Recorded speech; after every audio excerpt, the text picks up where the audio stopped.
Hello, we are here for one more lesson of this T-Flex CAD training course, and the topic for today will be the 3D nodes.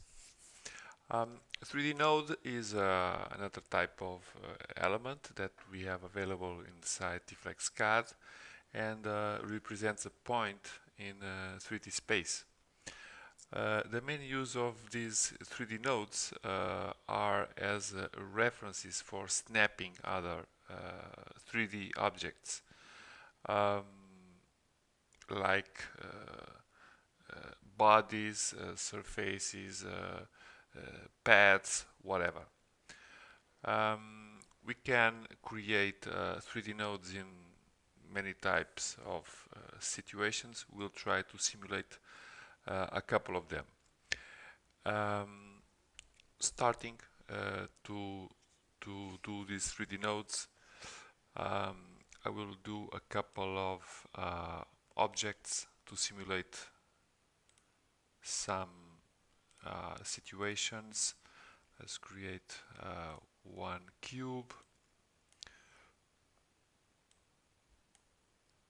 and another one in here, and I will create also a cylinder that I will pass to this side. Okay, and I think for now it is enough. So 3D nodes, you have it under 3D model menu in here. The first and easiest way of creating a 3D node is using this dragger. So you see by default when you go inside the function you have this dragger, and if you say confirm, it will create a node on the intersection of the plans. Or you can mention here the coordinates, but I can drag this out and simply go and say OK, and I have a node in here. So very easy. Now you can create a node also um, by clicking an object. For example, I can come to this vertex and say create, and you see I have also a node created here.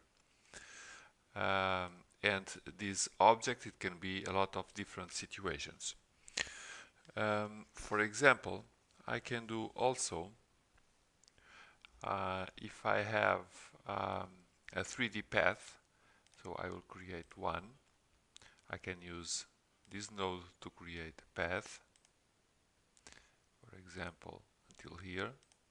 I'm using this option here to be more visible.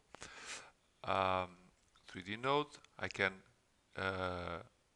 choose this 3D path, and the system uses the point I've choose, but I can drag it through the element, and you see that this is done, and this parameter changes, and knowing that the beginning of the element is 0 and the end is 1. So I can drag it, or I can say if I want the 0.5, which is the half of the element, it will find also this point by parameter.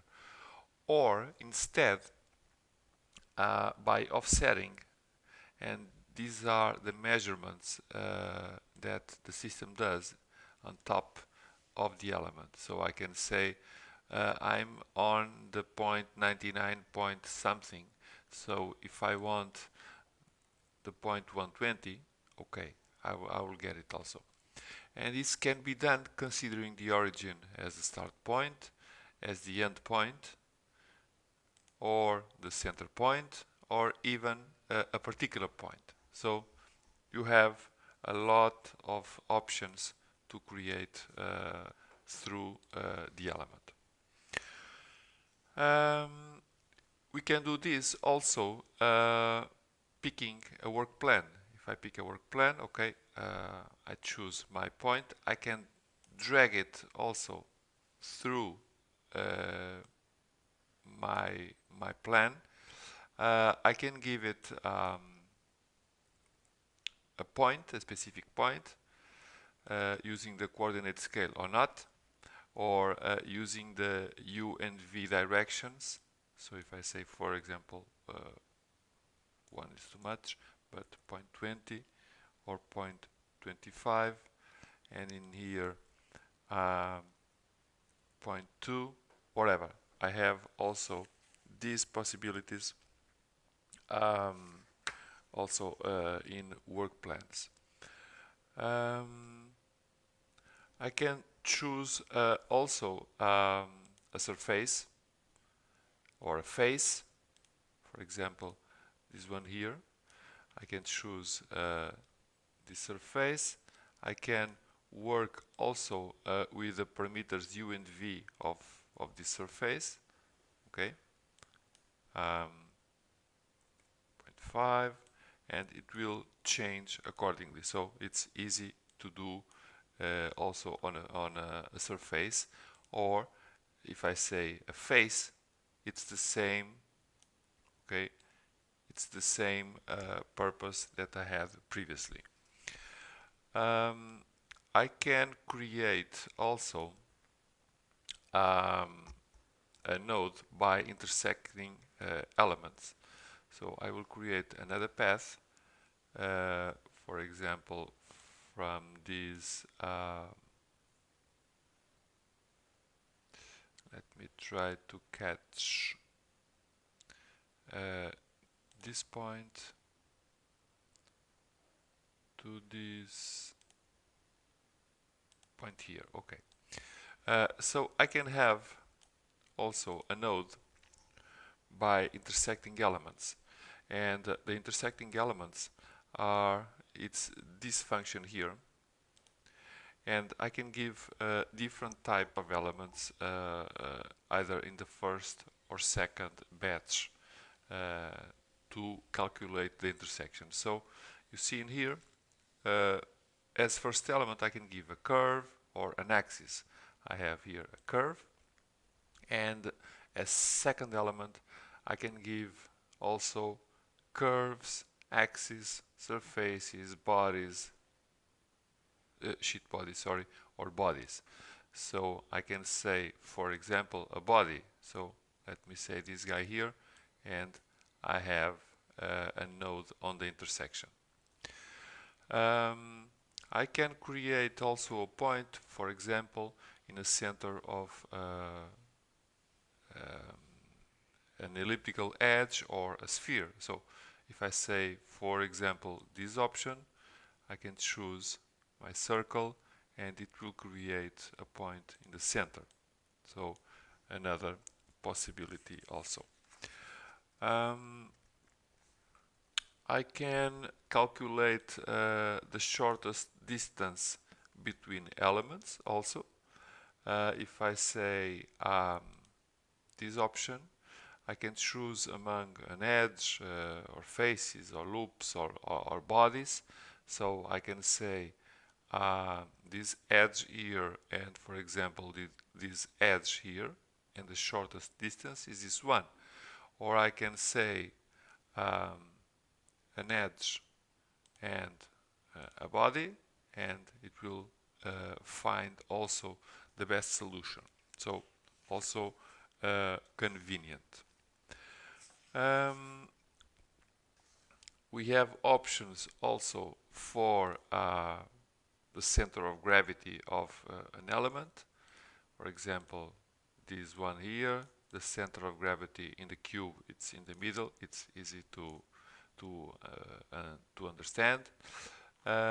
Or I can create also on the intersection of three plans. In this particular case, I have only these guys here. So the option, it is easy. So first plan, why is not choosing? Okay, one plan, second plan, and for some reason it's not choosing the third one. Okay, but the function, it is like this. Then we have also the possibility, and the last one, to create a node by projections. I will leave this topic of the projections to later because there are a couple of examples that I'm missing on these creating elements by the projections. I will make a couple of examples about this specific topic, and if you are curious also about these projections, you can read a little about it in our theoretical course. Finally, I did not spoke about it in terms of the 3D node in absolute coordinates. I did not mention it, but when I go to the 3D node function, I can give the coordinates immediately, or if I go also in here, I will get the exact same function. So it is basically the same. I have a couple of options here that allow me to enable the dragger or not, keep the previous one, or select a coordinate system in case I have another one. So it's these are the differences when I go in the function, or when I simply don't want to go inside it. But to resume, these 3D nodes are very important elements of the 3D space, because allow us to drag or to support other types of elements on top of them, or to act as reference. So I think these very easy examples show you the basic ways to create these elements. Any questions, any point less clear, send us an email and ask us for help in case of need from your side.